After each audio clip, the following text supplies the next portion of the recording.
Today I want to talk to you about the three sources of engagement. The first question I want to ask is, what really creates engagement? What are the things that we feel that we do that creates engagement? So what we know is when people are highly engaged, the three things that they feel are autonomy.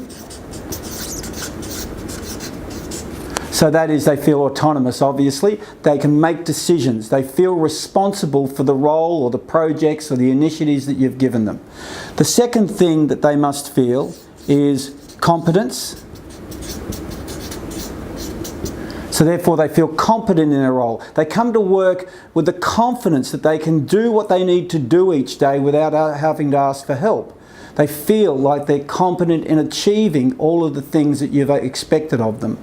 And the third thing they must feel is connection. They must feel that what they're doing is greater than the individual tasks that they have themselves, the work that they do on any given day, that they're actually part of something bigger, a collective, something that is more important than just them themselves. And we know that when people feel autonomous, competent and connected, that they in fact are more highly engaged. So the next question we need to ask is, if that's what we're trying to create in the way of people feeling within our teams, what is it that we must do as leaders to create that feeling for them? So there are three things. First of all, we must create an environment of empowerment. So people must feel empowered. The ability to empower them, which is about trust, it's about high trust. Our ability to empower creates a feeling of autonomy, to allow people to, for a large degree, to get on with their job without us having to check on what they're doing. Now that doesn't mean we're not going to inspect the most important things, we are. But largely they should be able to get on with their role and know that they have our trust. The second thing we must do is create an environment of involvement. That is, we must involve them. Think of it this way. If I have a problem that I need to solve and I come to you and I say to you, look, here's the issue that I have.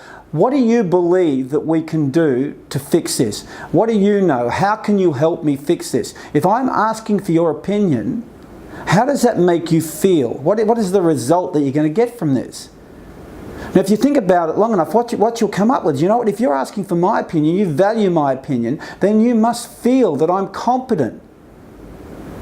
And so your involving of the team allows them to feel that they're competent. The third thing we must create an environment of, or for, is one of inclusion. Now I'm sure you've heard about this already. We're all wanting to create inclusive environments so that everybody's welcome. But this level of inclusion is the thing that makes people feel connected. You're constantly communicating to me. You're involving me. I'm in team meetings, town halls. You're letting me know what's going on. You're talking to me about the good times. You're talking to me about the bad times. I understand exactly where the business is, and I am part of this, and therefore I feel like I am connected, and I feel that I have responsibility and the ability to do something about it. So if we do this as leaders and we have our team feel this, what is the outcome that we get? What is the result of doing all that? If we create autonomy, what we will get in return is ownership. People will own their roles. They will come in each day. They know what they need to get done, and they will get it done. And when there's a need for them to step up and do more, they will do that. They feel like they own what it is that you expect of them. When we create involvement and people feel competent, what will they do? They will more readily contribute. And so what we get back is a high level of contribution. People come in and they're constantly wanting to know, with discretionary effort, how I can help you, how I can help the organisation, how I can help my teammates get a better result. How can I help us grow to where we want to get to? I want to contribute to that. And thirdly, if we're inclusive, we create an environment of inclusion and people feel connected, what do we get as an outcome? We get a community. A group of people working together for the common goal, for the vision, for the outcomes that we're looking for. And when you look at those three outcomes, if you look at ownership, contribution and community, and you really think about those as a leader, if you could achieve a high level of those three things, what sort of results could that drive for you in your business? How much easier would it be for you to lead and to focus on the high level items, the higher level thinking, the higher value work? How could that move you into that space without having to get bogged down into the detail? Clearly, it's an outcome we're all looking for.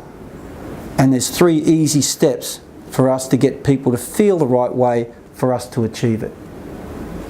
But there is an overarching gain that we can get from this.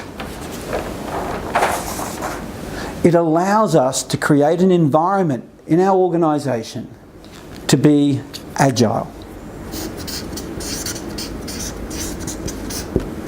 Now, I'm sure you've heard this word used. Agile organisations are ones where problem solving happens down in the organisation.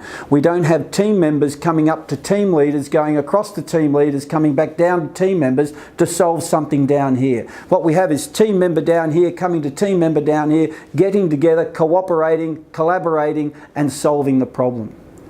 Because why do they do it? Because they feel ownership. They feel like they need to contribute and they feel like they're part of a community. If you're looking for an agile solution for your organisation, I implore you to think about the three sources of engagement. I hope this helps and look forward to talking to you again soon. Thank you.